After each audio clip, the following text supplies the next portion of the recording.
Where have you been this weekend? That's a challenging question. So I sent Phil. I was out down the Med on a boat, and just to wind him up, I sent a video of it. But it was no warmer than this in fairness. No. But anyway, yeah, work hard, play harder is my motto. It's all been a little bit too much work of late for me. And it always is. I mean, there will be a question later on. Yeah. I'm sure someone in here will have posed the question on work-life balance. Yeah. I think you've got that pretty nailed, Mark. I don't think I have really. And I struggle. I suppose most landscapers struggle with it.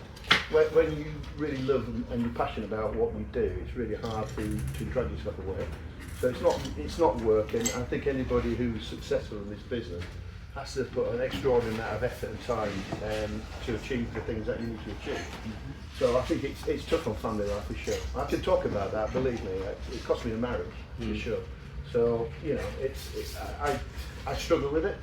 I struggle to get home every night, and my desk is always full of things, and I love my work. So it's a challenge, but it's something I need to work harder to get that life balance. But I'm still very much driven. But I just want to say really about sort of 30 years of the APL, because I was on the board of Barley, and it wasn't in a good place. Barley wasn't in a good place, and Alan Sargent was also on the board. And you know, there was a feeling that the Barley wasn't interested or looking after doing enough of residential domestic landscaping. And he basically took his bat and ball and went off to David Guire at HTA, and the APL was founded. And for many years I was conflicted with that.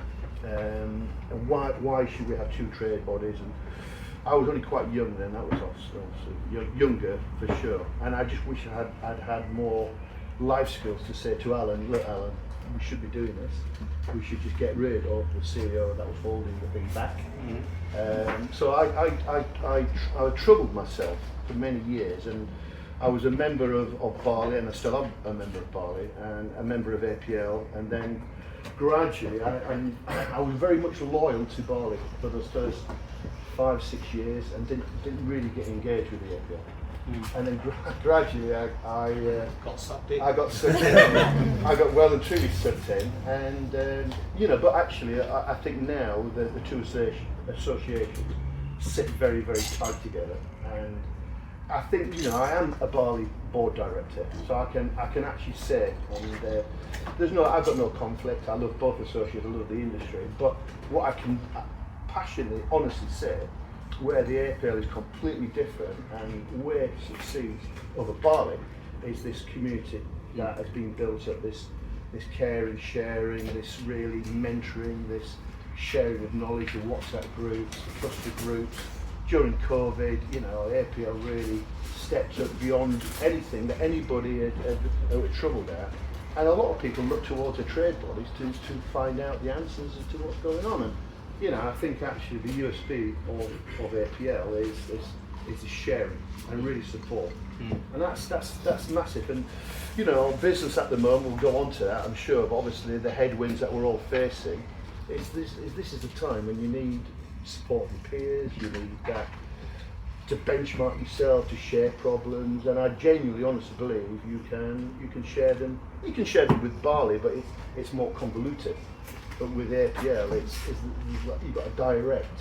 You know, we put that buddying system in, the whole thing. So yeah, I'm very, very proud to have played a small part in that. Well, I think you undersell yourself a bit there. I've been with the HTA, and those who don't know the HTA, that's the Horticultural Trades Association. So they're the overarching body. And the APL is just a mere subgroup within the HTA machine. So I worked originally for the HTA. I was there with them for 3 years, but part of my remit was going around. I was looking after garden centres, growers and landscapers and suppliers to the industry. Richard was one of my members, but the landscaping side of it wasn't really getting very much support at all, as I could see. So Mark was chair of the APL at that point, and so I put myself forward to say, why can't I just work with the landscapers? And we didn't have designers then, but why couldn't I work with the landscapers? Thankfully, they said yes. Thankfully, Mark didn't stand up when he was younger and say, let's just have one association, or else I wouldn't have had a job. So, but well done, Mark, for not saying that. But your big vision, as I remember it, I came in and sat down with you and we talked through a few things, and it was your vision actually. I said, what do you want me to do? And it was to build a landscaping community that was a support network, that collaborated with each other, that was open, honest, and very well connected. And then when we got our own house in order, then was to go and connect with other associations and trade bodies like Barley, SGLD, LI, and all the rest of them. And we're on that journey now. And I think it really works. I think there's certainly no conflict between Barley and APL. I think certainly I'm on the inside of Barley, and I know it shows a massive respect to what the APL is doing. So I actually think, all my doubts and worries and fears are being forgotten really. And any dreams of amalgamation, they died probably 6-7 years ago. Yeah, I remember the meeting. Well, we did, and there was a feeling that we should amalgamate and just have one trade association. I mean, obviously for us as a company, we've got 2 trade accounts, we've got 2 subscriptions, which is silly really, to be fair. And I'm not the only one, there's a lot of joint memberships, but as I said, I'm over that, and I think actually I can hand on my heart say they do very different things actually. They do very different things, but I think that going back, when business is tough, it's probably one of the easiest things to look for low-hanging fruit to cut, where do you cut costs? And that possibly subscriptions, and I know Barley've lost a lot of members, so it's, and I think that's probably the worst thing you could do. Yeah. Is cut your membership, because it's a very lonely affair running a business anyway, certainly a landscape business. And I've been active in trade association, massively active, back into the early 80s. When I used to run Squire's Landscape, when I was only 21 when I was running that business for somebody else, and I went and I met some friends that I've still got to this day, and really good friends, and the networking and the intel that you can get from those cluster group meetings, it's phenomenal. Yeah, it's just really good business intel. So I've always been incredibly active. Yeah. Quick show of hands actually. Who isn't a member of a trade association here? Right, Mark. Yeah, I mean, as I said, we'll come and see you after. Discounted rate tonight. No, I'd be interested to know why. Why? Just don't see the need, don't know a lot about them? It's just something I've not got around to doing and intend to, but just, Yeah. Came to the APL Awards, he absolutely loved it. well, I mean, you look at the APL Awards. I mean, that APL Awards used to be. I remember going to a pub outside of Birmingham for those APL Awards, and now look at it, it's probably one of the most elite awards in the calendar. I go to the Barley Awards, but the Barley Awards is too big, it's impersonal, there's 1,000 people there. But the APL Awards it's just full of friends really. Yeah. And it's just a great venue. And we've talked about that, and it'll come very soon that you will not be able to get a ticket to the APL Awards. If you don't book it, you won't get in. Well, it's not a bad place to be. We already sell out a month before the date now, and that's getting earlier and earlier each year. So that's really good. No, thanks, Mark. And so we're on our 30th anniversary, and the APL, for those interested, is in a very good place. We're still recruiting more members. We haven't. Funnily, this year we haven't lost that many members. We've lost no more members this year than we would on any normal year, and we were really bracing ourselves to thinking that we would.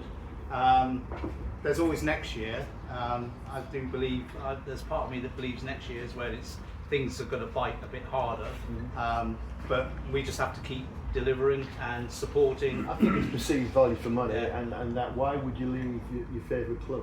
Yeah. And that's how it is. It's not just a trade body. It's a collective of really cool people that have got the same passion and same issues and same problems as you have.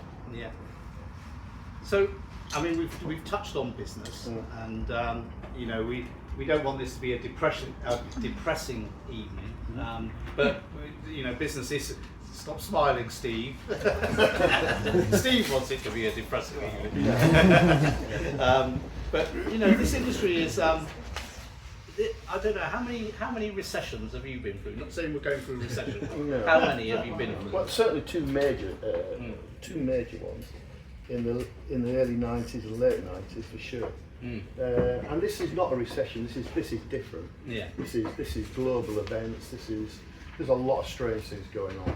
A lot of strange things. And we're a reasonable sized business. We're an 11 million turnover landscape company that has a design side. We've got a maintenance side. The maintenance side is pretty resilient proof. If I'd had I'm not a great businessman, I'm a great landscaper, but I'm not a great businessman. If I had been, then I would have focused on growing my maintenance business, because that's a cash cow, and that's my exit, a profitable exit out of that business. I can't tell you how many gold medals on my walls there are, certainly 100 plus, 150 probably, but they're not worth a huge amount of money, is the truth of it. So, for any young landscaper, that I would say, focus on the maintenance as a core part of your strategy. Losing the track of what the question. It's an age thing. Yeah, it is. Absolutely. We were talking about resilience, and you started talking before I completed the end of my question, really. But it was really, I've heard you talk before about diversification, doing what you do really well, branding, standards, all those things. Yeah. What are Landform doing at this moment, to push back against these headwinds? So people might look at us and look at that we've got the Midas touch, or I don't know people's perceptions of looking into a brand, but we've got issues. There's growth pains. We've got probably just around about 90 employed, which is a big payroll across them. Probably 40 on maintenance, and then the backroom office. We've got a backroom office of 15 now, and that's a huge overhead. So growing your business is like climbing stairs. You plateau, you get level, and Richard's on the early starts of growing his business. And then you get more forklifts, you get more lorries, you get and it just one thing just leads to another, and then you employ people, and you get your HR, and all these things. Just think, she's a fucking creative monster. Is the truth of it. But I think the problem is for most landscape businesses, you'll make a living, but you'll never grow a business or make a good living without employing people. So, what business, what model do you follow? We have got a very traditional model. We've got guys in vans and lots of equipment and a yard and all the stuff that goes with that.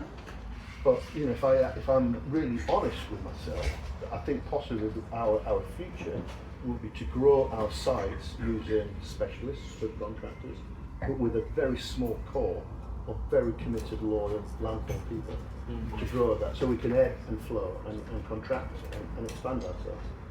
But I think really to not lose those core values of customer care and Richard, and I know obviously the way that you do business, Richard, is that you really focus on customer care, and that's people know that, and people talk about that. So I think actually customer care, get it right first time. That's why I love to do Chelsea, because it really teaches to deliver something world class, one shot. So through that core of our business is get it right, and it's not a perfect business. It really isn't, and I get deeply frustrated and angry with myself, not others, when we fail to deliver that, and that's on a daily basis. It's not this utopia, this incredible slick machine. I'd like to think it was. But about the rest of you, I'm gutted now, aren't you? Wasn't it? Well, we thought it was, otherwise. We have others. Take a pic of the whole tent here. Would anybody believe if I said this was like, we're doing this job? We put in systems to try and help us deliver that.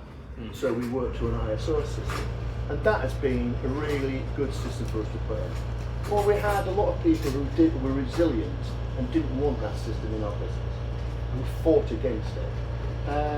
But by just nurturing and pushing and a little bit of Yorkshire blood, sweat and bullying, then we've delivered it. And now those people that were anti it are really champions of it, actually. Right. Really champions of it. And people like you will never change. This guy will never change. He will never adapt to the system of control, of order, of what we need to try and do. And they do. Right. So for me, what Landform has to be, we can't compete with probably a lot of the guys in this room because of the overhead we've got. Yeah. So what I need to do is get into a small pond where there's not that many people can do the kind of stuff we do. Yeah.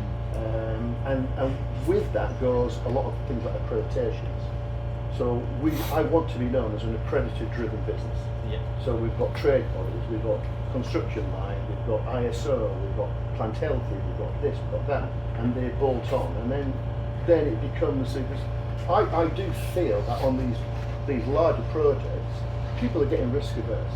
People are saying, well, you know, X, Y, and Bill and Ben Landscapes are really lucky guys, but where's the risk? If I'm going to recommend them, I'm at risk. So what's the proof? The proof is obviously fiscal stability, but also have they got all the tools? You know, things like the ISO. It proves that you can deliver to a system. So for us, our future, and we're in a dangerous position, our company, because we're neither small or we're neither big. So we're in that dangerous ground in the middle, and that's not a great place to be. No. So for me, I'm very assured that accreditation is the way that we can get on limited tender lists, and limited tender lists mean that potentially you're dealing with people who can price the same job. Yeah. So I've spent most of my life getting away from the crap that's in landscape. And let's be honest, everybody here is not crap because you're invested and you're interested in learning and you're interested in business. But you and I know that around every corner there's people just doing shocking work. And I've tried my best to get away and run as far and fast away as I could. And at times it's costly because maybe I've got over the tiger's tail and maybe I'm doing something that is too complicated or just gets away from me. So I still look at every job that we do. Yeah. And people like surprised at that because I get around a lot. I pack a lot into a day. But for me, I'm looking at the risk to the business. You know, can Mark Gregory, can Landform build anything? I genuinely believe I can build anything. Given time and money, I can build anything. I am that confident, but it's not about that. For me, it's about, is it right for our business? Can I make money up from it? Okay, so basically I live on a code of 3 things. So every job has to do 3 things for me and for Landform. Can I make money? Yeah. And to make money is not a dirty word. And I would say landscapers, generally, me included, it's taken a long time to actually learn to love the numbers and learn to love talking about money. A lot of landscapers do it for tea biscuits, you know, they're undercutting each other and they don't know the value of it and they don't monetize themselves enough. So I think actually learn to do really good business. So it has to make money. It has to be fun. It has to be fun. So do I want to work for arrogant clients or arrogant designers? No, don't. It's got to be fun. And even for like Chelsea Gardens. And one of the questions, my vetting question to any designer, are you fun to work with? Because Chelsea, for instance, is a grueling marathon of a thing, and it's got to be fun. And if it's not fun, there's no point doing it. You know, if life's a game of golf, I'm on the 17th hole of my career. So every shot I play now has to really matter. Absolutely, every shot has to matter. So I don't want to waste my time, I don't want to be unhappy, and I don't want to deal with people who don't appreciate the process. It's sometimes hard to see that, but then I look at it, and am I going to have fun with this? Is it going to be fun? Is it going to be challenging? And then there's the third thing, probably the most important thing, is can I dine out? Right. So like a chocolate box scheme. So some of the jobs, the iconic jobs that we've done, the Tower of London, you know, RHS Whistler. These are jobs that will open up doors and I can dine out on them. That's what I mean by dine out. Yeah. I can scoop and win all the APL awards, or maybe the Barley Awards, or something in between. Or an award. Or an award. But I think that's the fringe value. So a job has got to do that. So I go and I look at the rest of the business. So for instance, what am I looking at? I'm looking at obviously the client. I'm looking at the site. I'm looking at the politics on site. I ask the trades. Are you getting paid? Is it a good site? And what they like to work for? And you can tell. So like I could grow my business by employing managers to do what I do, but they don't see what I've got. And so I look at it from a logistic point of view. I look at it from a, just how to do that process, and is it in the right area? And I've got it wrong a few times. I've really got it wrong. But most of the time, I'm looking at and analysing the rest of the business. Not dwelling on Landform for the whole evening, as interesting as it is, but where a lot of people are struggling, apart from getting the margin that they want, there's a lot of value engineering going on at the moment, but is with staff, with all the things you put into place. You touched on some people were unhappy, but now they are happy. Mm-hmm. Do you retain staff quite well? Yeah, I think so. Very much so. I mean, some of the people have been with me 30 some years. Right. So can't be doing everything about it. No. And I used to worry about people leaving. I used to really worry about change, and now I don't actually. I genuinely don't worry so much like I said before. And you flip this round. So these, I call them headwinds, right? I call them headwinds. So we're still going forward, but we're struggling.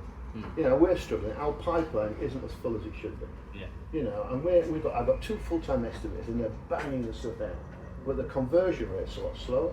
We go through value engineering, it's we phase it. We get the odd guy who comes in who blows us out of the water because they're panicking and they're just buying the work, and that fear goes in. You hear some horror stories on the commercial market now, that people are just literally going below cost just to keep their staff together. But on the flip side of that, if you want to be, glass half full, glass half empty, the flip side is it stops the guys knocking on the door, want more money. The worst thing that could happen to us was COVID. COVID, where everybody could fall out of bed and fall into work. And with that came a lot of pressure on our guys. They're getting hung up by guys with subcontractors. Come work for me, I can pay you X days, and we get shitloads of work. And one of the issues for us was to make sure we keep them. To keep that workforce. And there's a couple of huge failures. No names, no mentions.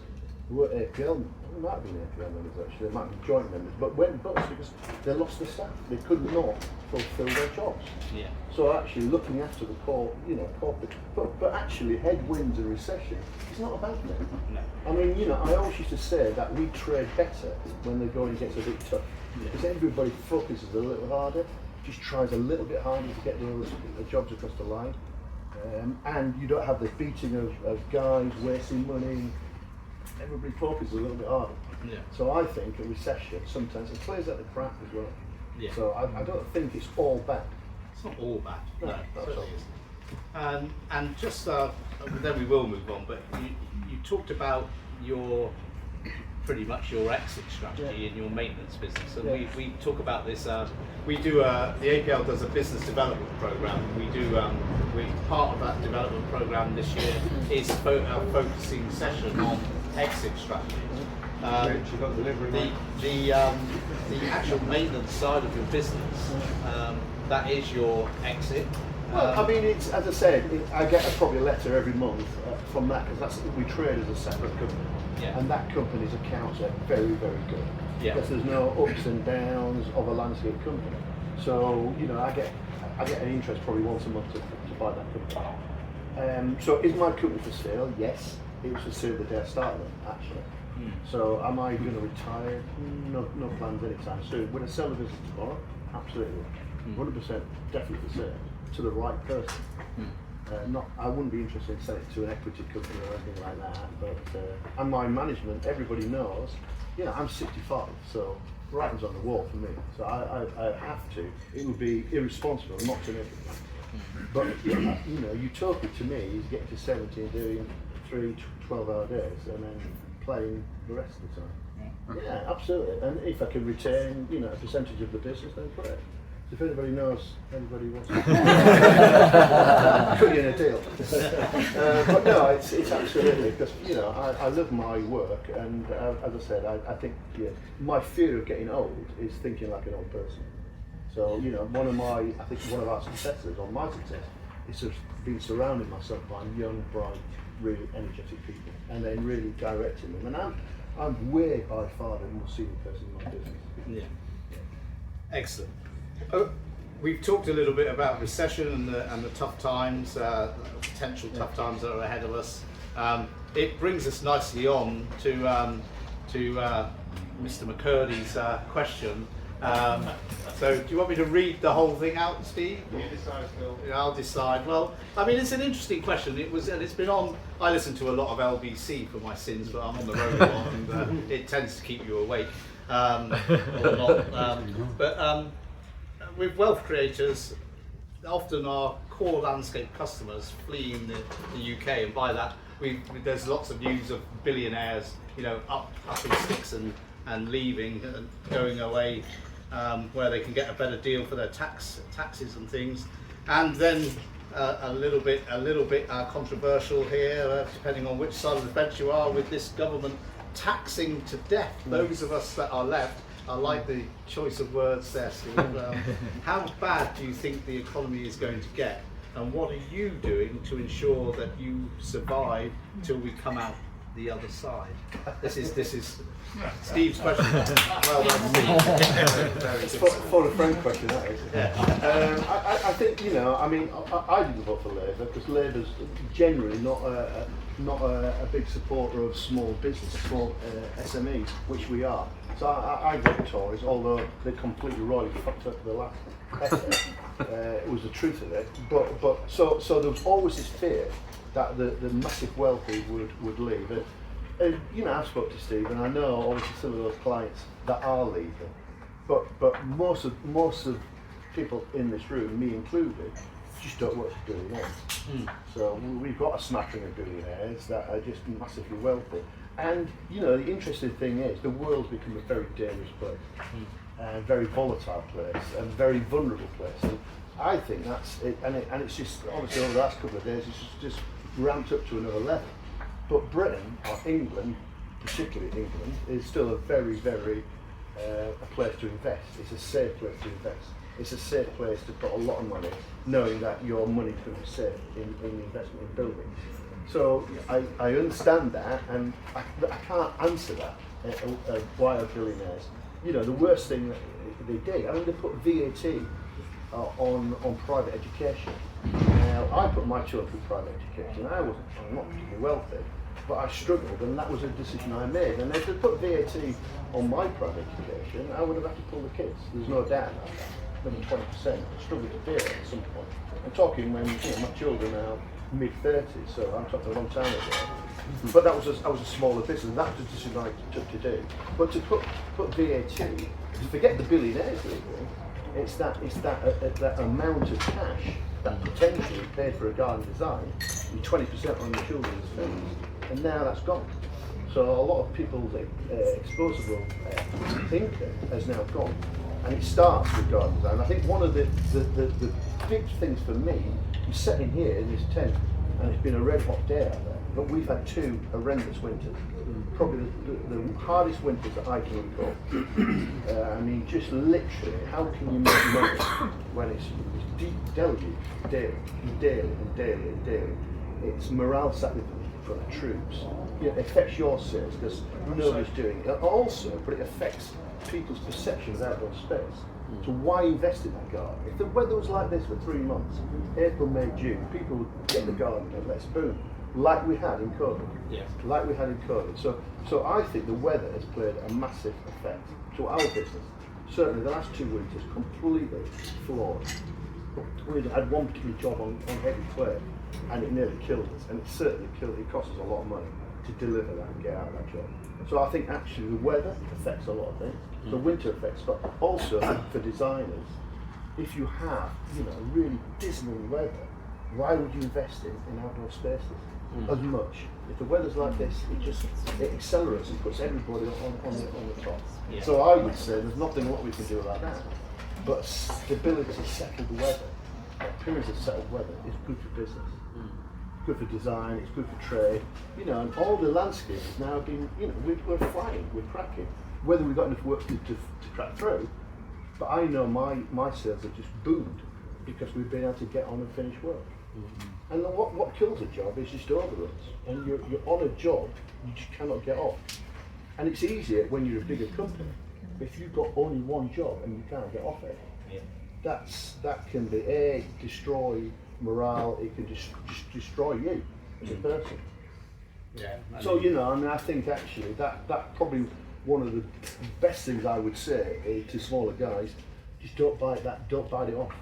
Don't be seduced by these APL awards things. And is it right for you? What is the risk to my business? What if it overruns? What if I'm stuck on this one job and all my eggs in one basket? I have to say the APL award starts at projects under 20,000. So don't be silly. If you look in that catalogue, they look a lot more than that.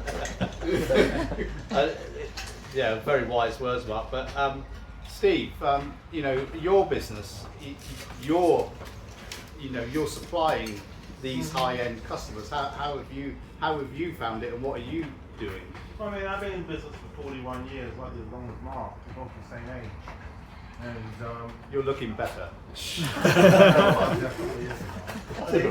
I've been through quite a few recessions in that time, both in the States. I lived in the States for 19 years. I'm here, and there's no doubt about it that our industry is full of lovely people who love what they do, who are very creative. Horticulturally, we're like the best in the world. But the problem is we don't get taught business at school. Do you know what I mean? And we go out and we try to look at what Harry's bidding it for, and I don't undercut it. And the GCs, especially when it gets times get tough, they just like play us off against each other. They say, Mark, you really want to work with you on this job, but Willoughby's is often to do it for this. What can you do? And then they'll just go to Willoughby's and say the same story again. And they just play you all off each other. And you just grind you to the ground where nobody makes any money. Then you're trying to look how you can cut costs, try and make it work, and keep all the guys working, making it vicious. I think this recession potentially could be really vicious. And so I think what's really important is you really manage your overheads, and cash is king. I have very little debt. I mean, I was a landscaper the first time around, and so I've been there. And it's very easy to look at all this lovely kit, often you wonderful deals, no payments for 3 years, all sorts of stuff. When times get really bad, and you can suddenly, get yourself, drive your monthly HP up, and you've got all these employees to pay, and NI's going up, and everything else is going up, and you're robbing Peter to pay Paul, because all you're doing is taking a deposit from a future job to pay the bills from the last job. And before you know it, you're so far behind, you can't tread water to get out of it. And you go bust in the end, and you have lots of sleepless nights getting there. So it's really important, I think, to really cost things and really take the time. If you don't have the skill set yourself, get someone that does. Because I think otherwise, there is always good side, you could argue, that you'll get rid of some of the rubbish, which I hate to call contractors rubbish, but there's always somebody that you feel is always doing a poor job and they will fall by the wayside in a bad time. But you've got to make sure you survive yourself. Yeah. So I don't want to be depressing, but it can be really positive if you prepare for it. You know what I mean? Because if you don't prepare for it, it'll be depressing. I would agree with you in the 90s recession. Was personally, I lost my house and everything, so it wasn't a great time for me. But for the nursery I was running, it actually was a really good time in that we focused on the business really, and we made it so lean that when we came out the other side, we just flew. We had everything in place, and I think that recessions can do that for you. They can make you really look inwardly at everything that you do. You start to pick it apart, and you don't need to get rid of everything and trash everything, but you start to just nip out the bits that are costing you money. Wastage was our biggest one. Yeah. We wasted so much stuff, and I bet you in amongst you as landscapers, it's a different type of waste than crop growing, but I bet you there is lots of wastage in your business that you could physically get rid of, and it would send that profit margin back up again. I mean, I was in a meeting. Kyle popped into our office today, and we were in a meeting with my directors, and we were looking at at the future. We were looking at the business model. We were looking at ways. We were looking at overhead costs. Do we need to?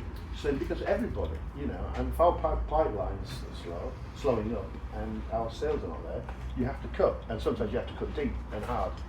And some people just skit around the edges, but we're not cutting yet. But we're looking at a pipeline. We're looking when we would need to cut, and how deep we would need to cut.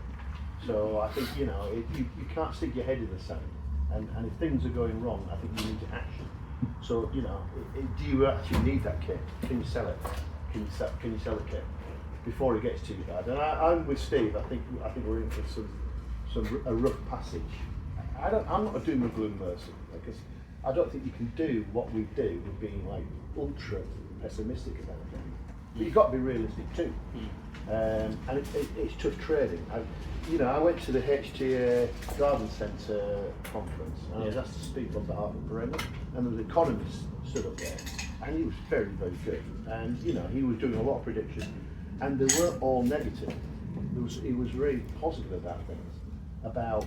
And one of the issues, obviously, they're talking about having to build 15 million homes. On the face of it, potentially there's a landscape spinner for that. But reality is, there ain't enough labour to build 15 million homes. Nowhere near enough labour. So it's fantasy. It's actually fantasy. But I think there will be capital projects coming along, not necessarily helping the small landscaper. But I just think, for me, we need weather, and we need this worldwide shit to abate.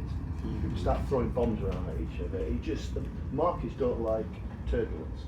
And a lot of our clients, they get paid out on bonuses and stuff, and people are nervous, is the truth. It's not as though they haven't got the money, but they're just nervous. Just want to keep So I don't think it's recession. I just think this is really turbulent time. And let's not forget, we're still trying to come to grips with trading out of Europe, and we're still getting over COVID. And a lot of businesses are not fully over getting over COVID. So I think there's lots going on to make the perfect storm that we're in right now. Yeah. Listen, we had some questions that were sent through, and I know I appreciate you getting on in time. Got half an hour just before dinner. Half an hour before dinner. I want you to walk around So I 15 think, minutes. I think the right one. Can I just say it? Yeah, go on. Is that all right? Go on, shoot. Yeah. Sure. You have to stand up though. No. Come on. Standing the microphone. up, All right, order. no. My question is that in my business, I feel like I'm the one holding it back, and that's not to say that I'm, like always I'm off the tools. I just feel like the guys, they're so good that I feel like I'm holding them back. Very honest you to say that. Yeah, but I don't know what to do, because it's all running well, we do well, everything's all fine. But I want to take the next step, but what is the next step? Is it me that needs to take it, or I don't know what? So what my question is. What do you feel you're missing? Why do you feel you're the handbrake on your own business? Because of my ability. Ability on what? Numbers, or strategy, or sales? Keep going. Are you trying to micromanage him too much? No, I don't micromanage the sites. They're very much, they do what they do. They've got the design, and they crack on. I go and visit the sites and stuff like that. I think I have Charlotte in the office. She helps me a lot. So I moved on with the office stuff as well. It's all that. I just feel like My advice to you, quite honestly, I mean, when I first started out, literally, I've been on a massive journey. I remember, I mean, literally, we had no photocopy when I started. We had a thing, you turn the handle and put it out in King. And then when the fax machine came, I carbon thought it was the paper. work of the devil, I couldn't believe it. And then I was the first person to have a mobile phone. And so I've been on a massive journey. And the thing is, it was slow, incremental changes. Now, it's moving at pace. The point I'm trying to get to is that there was no business coaching when I was started out. And I'm with Steve. As I said, I'm a great landscaper. I'm a great businessman in parts, but I don't think I'm the full deal. I'm not an accountant or anything like that by training. But I think there's some really cool coaches now who could do one-to-one or in a very, very select group of people that you could actually say, look, I need help in, these are my weak spots. I need some coaching. So I don't think, it's good that you've identified that. I won't beat yourself up because clearly you're doing something right. In the sense that you've got guys that are happy and guys who are building and want to work for you. So I won't beat yourself up too much on that.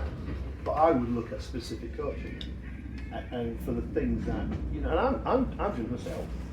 You know, and there's certain things that I'm really frustrated at because I haven't got competency. But my angle is, where I look at it is, you know, people go on accountancy courses like, I don't give a fuck about my accounts. I pay accountants, in fact I've got 2 accountants to do it. And they tell me in my kind of language what I need to do. And you know, so that's, at that level, that's all I want to know. I don't want to waste my time learning how to, you know, do balance sheets and do my own accounts or do my own payroll. Just sub that out. And so I now cut to the chase. What I'm really good at is looking at a job and saying, that's the way to do that job. You know, be it the Tower of London, be it whatever. And I'm focused on my skill set, which is that going out front and looking and selling. I love what drives me best is being the underdog and going in and pitching against, I don't care who they are, and pitching for that piece of work. Because passion sells. People buy from and it's used. Do you think a smaller business like mine could have that sort of person that so that I go out and do the sales and then pass it down the line? You've got to get to that. Yeah. And that's a big mouth to feed, and that person might be a self-employed person. It might be ad hoc. It might not be a full-time person to do. You know, and you can a lot of people will help you with that. There's lots of different Rotary Club, Lions Club. There's loads of different organisations. You possibly don't even need landscape help. You just need somebody who can either sell, if that's the weakness, or... No, I think I like to be in front of the client. Yeah. So I think you just need to pour your soul out to a business coach, somebody really good. End up crying on some big leather couch. Be careful on that one. I would just like, and you know, this is the APL supporting growth, nurturing success. It is a fully comprehensive business coaching course. Was that a ringed question for you? I bet it was.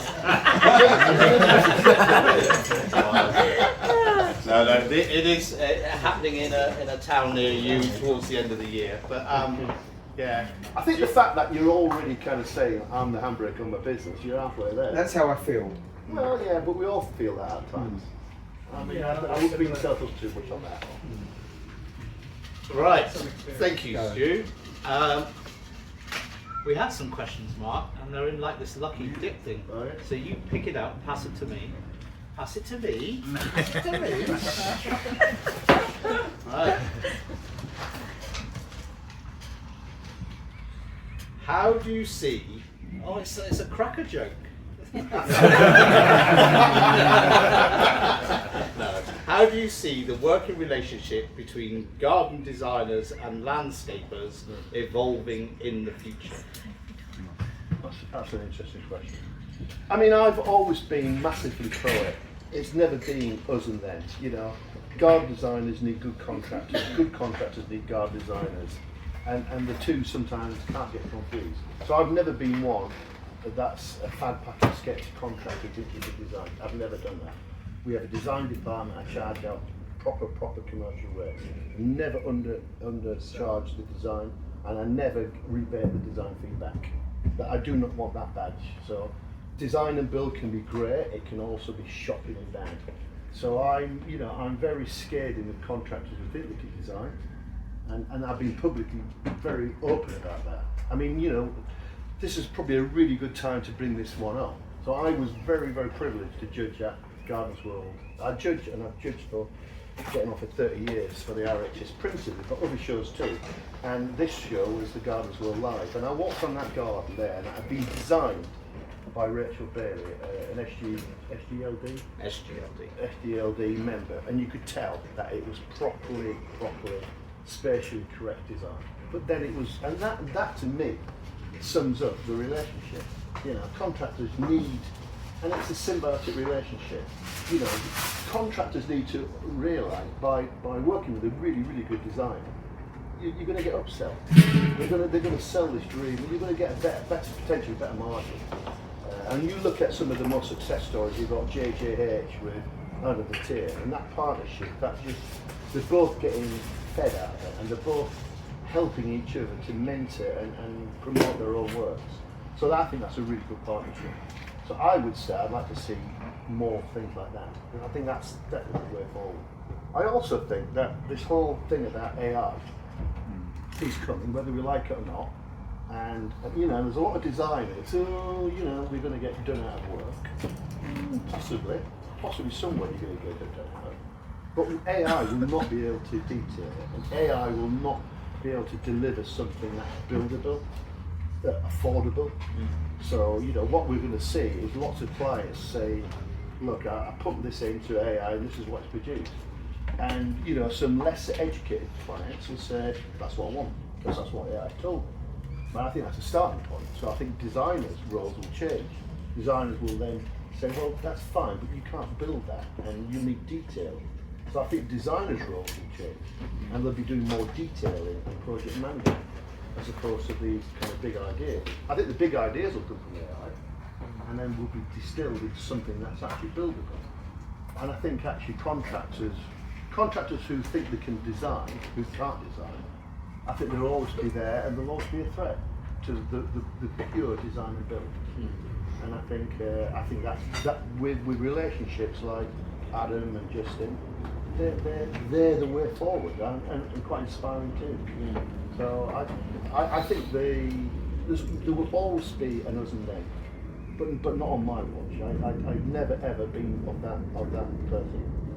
Everything we do in our business is through the design process. I must admit, I mean, the conversation of designers and contractors and that whole relationship has been going on for ever since I started running the APL, and 10 years ago, it was quite an angry conversation, wasn't it? It was quite hostile in the room sometimes. Well, not from me, wasn't it? But not from you. No, because I don't get it. I really don't get it. The point I was making is it was quite a hostile conversation, not from you. I don't remember it being hostile. There's always contractors slagging off designers. Yeah, exactly. And actually subsequently, there's SGD slagging off contractors, Yeah. and actually even saying out in design classes to graduate designers, never trust your contractor because they're a bunch of thugs and thieves, and I've heard that, and it's like, come on, really? But where I was going with it is that over that 10 years, and particularly in the last 6 years, I think, that relationship with designer contractor has become much stronger, much more collaborative. It's a better understanding between both parties.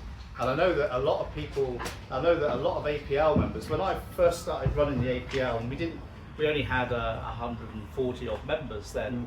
We're up to 360 or so now. But most of those members now, they only want to work with designers. We've got 75 designer members who want to work with APL. Well, why wouldn't they? Yeah, exactly. Because they're selling the dream. Designers sell the dream, and we deliver the dream. Yeah. And a designer who disregards a really good contractor, and I don't think they do. No. But the issue for me is I look at some of these forums and I just think, Jesus, I read some of this stuff, and it's shocking. It's actually shocking, the stuff that I read. And I think it's interesting. Just a very, very quick story. I went to look at an APL garden that had gone horrendously bad. I can't remember who got me invited to go. and it was a train crash that happened. It was a job in Essex. I can't remember where. It was on heavy clay soil, and these APL contracts, I can't remember who they were, but they built a beautiful garden. But what they'd done is they were naive in the way that they built it, and the garden designer hadn't been put forward to project manager. So the garden designer had done the master plan, but there was no detailing. And the client, who was a bit sharp, said, well, you know, these guys, if you're saying that these guys are as good as they are, the APL members, and they've won these awards, why do I need you to do all the details? So basically, she got put to one side. Thankfully, these guys then got this scheme and delivered it to what they thought was right. And they completely messed up the specifications. And it was the perfect storm. It was on clay, there was new oak trees on this garden in Essex, and no irrigation, and the thing just literally ripped itself apart. Ripped itself apart. Never seen a job. Maybe £120,000 of defects, and it was hostile. I mean, the client was just on the buzzer to push to go for litigation. The contractors were losing sleep, and it wasn't a good. And what I did, and literally naivety, that everyone is blaming the stone supplier. It's nothing to do with the stone supplier. And literally £280 from a local structural engineer got a specification on how to build that garden. And from that point, it was like, Jesus, the APL needs to do something like this. We need to have this budding system, because they hadn't done it out of sharpness or undercutting. It was just complete naivety. And in the end, the only way the way I did it was get the client to repay this contractor to redo it. And he looked at me shocked. And I said, look, if you push that button right now, they'll just roll over and die. And it's going to cost you a lot more than I'll put on pressure, on peer pressure, to get them to redo their fuck-ups. So basically, that's what I did. I got the client to actually underwrite a certain, he wasn't happy, but he actually saw the reasoning that these guys didn't have anything, had a few vans and a few diggers. They were just rolled over and restarted, and he would have had nothing. But the pressure and that. So the bottom line is, contractors need designers, whether they think they do or not, and designers need good contractors. And if that client had paid for a structural engineer's drawings and bits and pieces like that, everybody would have lost sleep. And I suppose that's the thing. I think it's that really sums up to me where great design and build should be. So, Andrea, you asked the question. I can't see what you are, but there you are. You asked the question. There are 5 more of these. Yeah, I know. I'm hoping we don't pick the next one. No. But I think 15 minutes. I think how much? 15 minutes. 15. Come on, Phil. Back. right, pass it to me. Let me get it out first. There we go. Oh. This one's in. Do you see the APL growing organically, or is there a drive to persuade landscapers to see the merit in joining and educating the general public about what the APL stands for? It's an ongoing battle, isn't it? It's an ongoing budget for a HTA to throw money to. How do you target the public? You know, I think by case study, by doing things like Gardens World Live. That, as I said, got gold, it got best construction. And what else did it win? It won something else, didn't it? Platinum award, yeah. So yeah, I mean things like that. That's a public-facing show. So I think if we're going to do things like that, and we get spin-off, then I think education. But that's a lot of money, and it's not an easy thing to do. But I think we all are ambassadors of it. We have to badge ourselves, we have to promote ourselves, we have to put awards in, social media stuff is a massive driver now. All these things work for it. So I think the APL, you know, I'm not part of the executive, but I'm not qualified to say this, but I don't think we're driven by we need to achieve 1,000 members.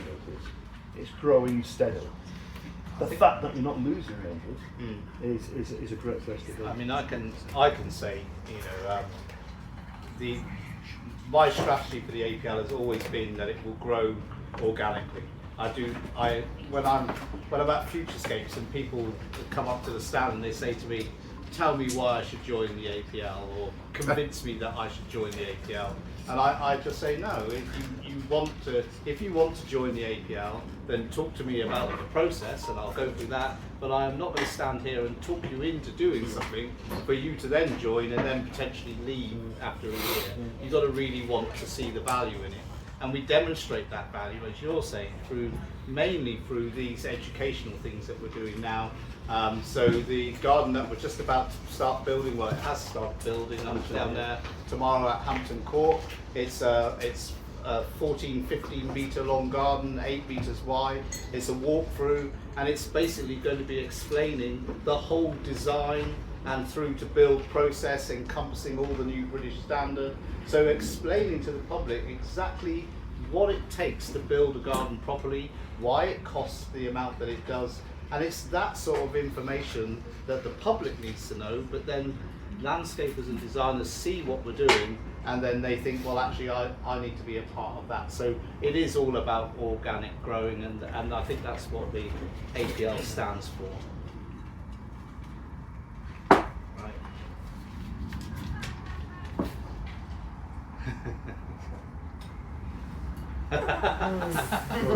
Next, show gardens. Don't know anything about them. Do they generate business for garden design and or landscapers, or are they just a vanity product? Well, for me, they're not a valued product. I mean, for me, it's a commercial thing we do. It's part of our fiscal year. You know, a Chelsea build can be anything from, this year it was about just under $1 million. Some years it's about 1.4 million of sales. So I don't do it for vanity, believe me. But for me, I use it for benchmarking. I benchmark where else can I work cheek to jowl with some of the best artisans in Europe. See what tools, what equipment they use, how they communicate. The detail the intel I can get is unbelievable. Mentoring, I can mentor new staff, recruitment, retention of staff, and networking. You know, people promenade. Do I get lots of work from Miss and Mrs. Smith looking at my work at Chelsea? No. But when Tom Smith goes around and says, oh, Landform, still a really quality, you know, things like that. It's benchmarking ourselves against a standard. You know, get it right first time, zero snagging, delivery, world-class quality, bang. So for me, I don't think it's vanity at all. I think it's made massively, more than contractors, some huge international superstars of design, and Chelsea I'm talking about specifically. But for us, we you know, from a build point of view, there's no pressure, there's stress and tension and tiredness, but there's no pressure. Building it is easy. And I wish I could run all our projects like I do at Chelsea Flagship. That's the truth of it. So for me, I mean, I've done 35 years at Chelsea, 114 gardens at Chelsea today. And, you know, I still get the passion, I still get the buzz, I still get the fear, I still get, you know, commercial Sue said, if you get it wrong. But all the positives of doing it way outstrip any negative. My problem is I can't see the negative. That's my problem. Because I'm not put off when somebody says, you can't build it, can you? I keep watching. Give me the money, I'll build it. So I'm kind of in the dirtiest place. I must admit, so we have the APL Avenue at BBC Gardens World Live, and there was a lot of first-time builders there this time. And I went around and asked them, you know, how they felt it went, and did they enjoy it? Was it a challenge and everything? And nearly all of them said how much their staff got out of being on a showground. Exactly what you've just said, seeing how other people do it, seeing what tools they're using, all that sort of networking that went on. There seems to be a huge value in that, rather than just what the award is at the end. This is a question of the half, this one, Mark. Oh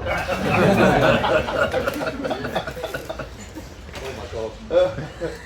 With all the threats, perceived or real, of various pests and diseases affecting nursery stock in the UK and Europe, how do you see the landscape industry adapting to the limits in available stock compared with past decades? So the reduction in stock that's available at this time. This is from Alan Williams. It's a good question. Well, I mean, obviously, I can answer that because we were the first pure landscape contractor to be plant healthy accredited. So the HTA came to us and said, look, you know, at the moment, plant healthy is a government standard.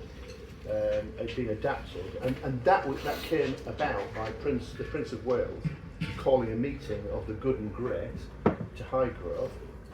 Thankfully, I was part of that. I don't know what hat I was wearing, but you had the National Trust, you had Forest England, you had RHS, you had QGAN, and it was all in. And then you had the Minister of Environment, Michael Gove, and the Prince of Wales said, look, our climate is getting decimated by what are you doing about biosecurity? What is this? Everybody, there's about 100 people in this room. What are you doing?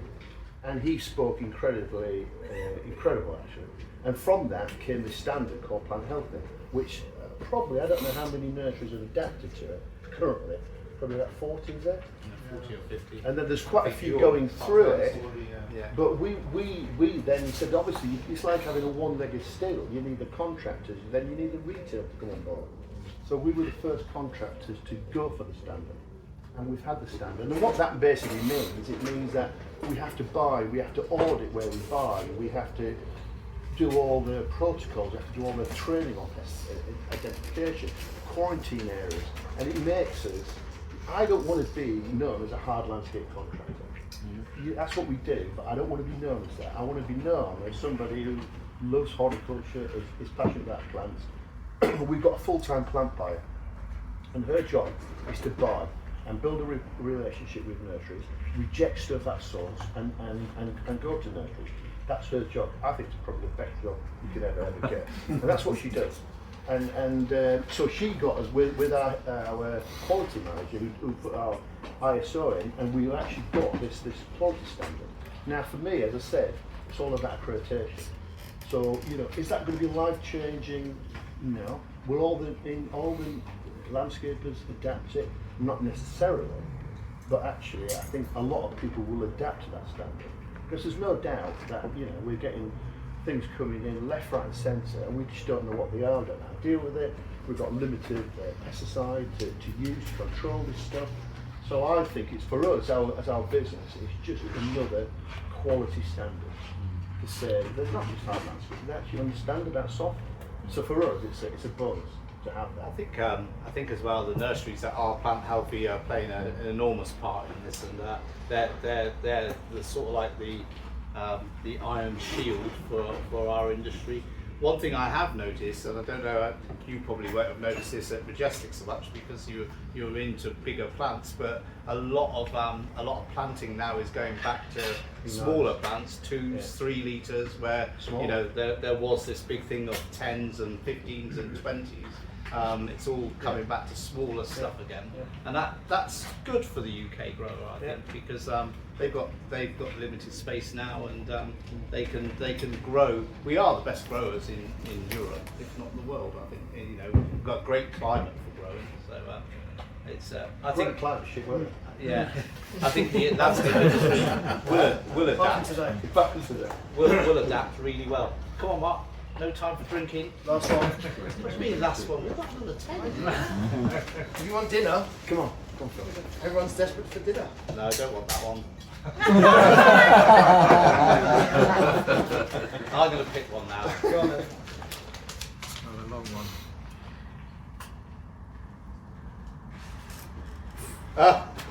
Yeah, we will have this one because it's got a funny expression in it. Questions and answers you hope to hear. Questions and answers you hope to hear to ask a landscaper when engaging with them for the first time when quoting jobs. What materials have made you go weak at the knees recently, and why? I was pretty taken by your bamboo decking, I have to say.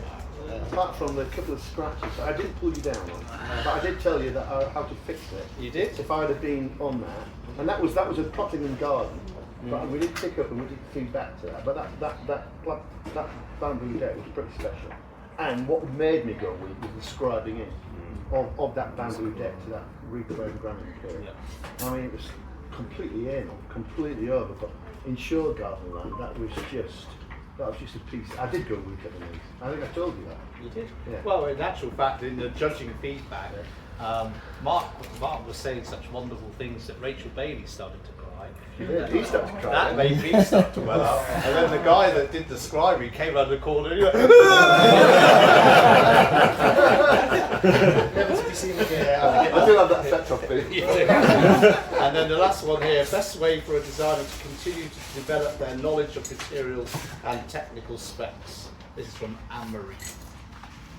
Both of those were Anne-Marie. I think just being present. I mean, either you know, what's interesting for me is that I see lots of stuff on the social media stuff, and I mean some of it's vain, and I look at detail and guys trying to, you know, they're on test their own field and they're doing detail for detail's sake, I think, and you think, yeah, it's great guys, but where's the money?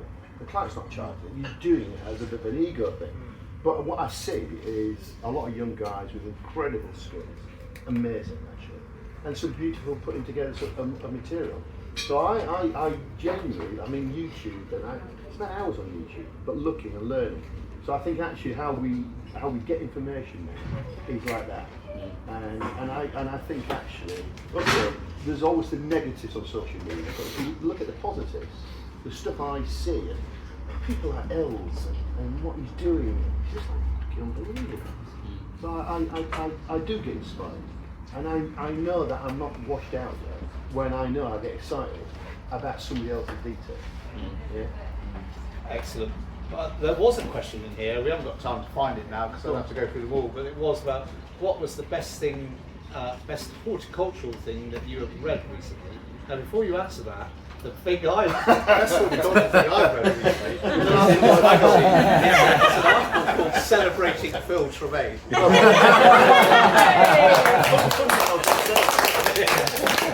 What? Yeah, you're the second most influential person. I was the second, yeah. And You never let me forget that. you were the first. Has anybody got any other burning questions before we break? I'll say like for like quotes. How does that fit into the industry? When you always go to a job and you want to put a price in, and they'll go, "Oh, I'm going to go somewhere else. You know, I'm going to price it somewhere else first." And then you like, well, think, is your price going to be? Is it going to be the same? What's interesting for us, I pride ourselves on the level of detail we do. And I think that's because I've been bitten before, and I used to think, well, there's way too much information. So we do full bill of quants on everything we do. Now, you know, they'll get our quote and say Landform, and then they'll take off the price and say this is what we want. So that can be used against you. But on the positives, when we're up in competition, that our quotation generally wins the work, because it literally tells the client that we completely understand everything is broken down. So, you know, should you give that much information? Should you weigh it up? If it's not there, if it's not written down, it's not being allowed for. So I think our quotations are probably one of the best sales tools we have. The level of detail we put in, and audited that detail. So, And of course, the you know, the BS 7533-102 will only help with you know, consistency in quotations, because all your clients, they should be demanding that the quote is, you know, relative to the new British standard. Well, on the hard landscape, that is. But you know, that should help. There are some people, aren't there, that we've talked to in the cluster meetings that are quoting now transparently, so they're actually putting in the, you know, the cost of what the materials are to buy and what their profit margin is, so that you know, everything is visible. yeah. I personally think that's the right way to go forward, because then, you know, you stand and live by that quotation, and hiding behind a lump sum is fraught with issues. Well, I thought that was allowed, and we all know landscapers are good at what they do, but their paperwork and their process isn't probably as good as it should be. Well, Mark, thank you very much. Thank you for a great discussion. Thank you for allowing us this time. I just want to thank you all, you know, for everyone's questions, and for Mark and Phil for your time and answers. So, round of applause, please.